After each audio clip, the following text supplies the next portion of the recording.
Hey guys, this is my video for the Review Spots 2010 Census, which is kind of funny that I'm doing this, seeing that I didn't even fill out the real census, but yeah, some of the people working as census collectors owe my girlfriend money, so maybe this will get them more employment and they can pay her back, so there. But anyway, first question is, how long have you been collecting this line? I started collecting it in 2007.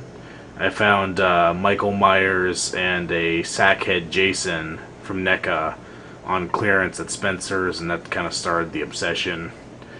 The origin of my YouTube name, which is Team Cerberus, is the name of my BattleBots team from when I used to do that in high school. And if you haven't seen BattleBots, it's remote-controlled robots that tear the crap out of each other.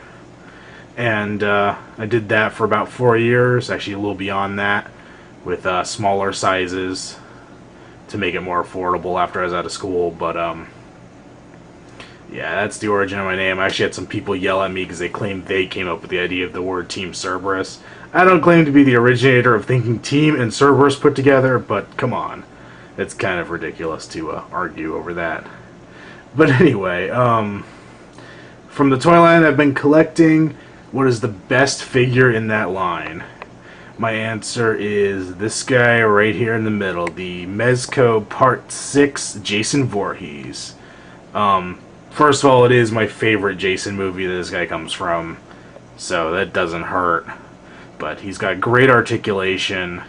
He looks good with the mask off. I mean, that movie you barely see him with the mask off, so you kind of have to make an interpretation of what you're going to make him look like, and I think they did a good job.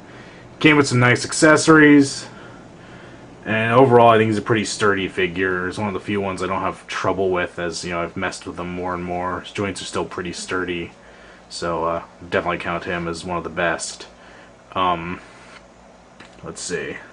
The toy line I'm collecting, what I think is the worst. I don't own it because I'm not going to buy it if I think it's crap, obviously. Well, maybe not obviously, but anyway.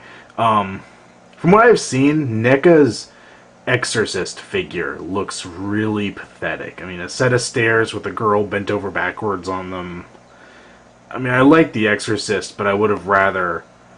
You know, first of all, I don't think a figure from that needs to exist, and if anything, I think you need her on the bed with, you know, a swivel-jointed head or something. I think that's all you really need if you're going to do an Exorcist figure. So I think that was really unnecessary and really lame. Let's see. Of all the toys, the figures made, what would I pick up? Yeah. If I could pick one to redo and improve on, that would be this guy in the back, the NECA Part 7 Jason. He's just outdated. This is my favorite look for Jason. Part 7 is probably my second favorite Jason movie. It's my favorite look. Also, the introduction to Kane Hodder, which is just epic. But his articulation's pretty bad. He's sculpted not very well. He doesn't stand well without the base. He towers over like every other Jason figure. And I would just like to see him... I'd like to see him sculpted well to look like, you know, to have the articulation of this guy. I think that would be great. And also, his clothes were blue, not green. Unless there's some major light trick in that movie. Pretty sure they got the clothes color wrong. Let's see, what's next? Character not yet made into a figure. I'd pick this guy back here. It's my own custom. But Victor Crowley from the movie Hatchet.